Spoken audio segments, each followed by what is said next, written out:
नमस्ते family, good morning. Tea time आपला सुरू झाला आहे. या चहा प्यायला आणि आज सोबत आहेत क्रीमचे बिस्किट.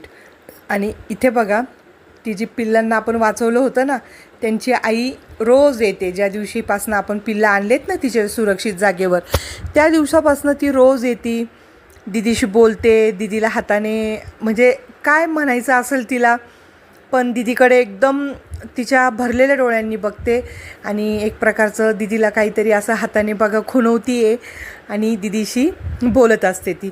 तर आज होते पित्र माझ्या आजी आजोबांचे. ही आईची आई आहे आणि हे वडिलांचे आई वडील आहेत. तर वडिलांचे पित्र होते. मम्मीनी बोलवलं होतं पित्रासाठी. जवळच असते आई 5 किलोमीटरवर माझ्या. हे माझे वडील आहेत आणि पित्रासाठी आम्हाला आमंत्रण होतं. त्यामुळे घरी स्वयंपाकाला होते सुट्टी आणि इकडे आलो जेवण करायला. हा भाऊ आहे माझा आणि इकडे पित्राला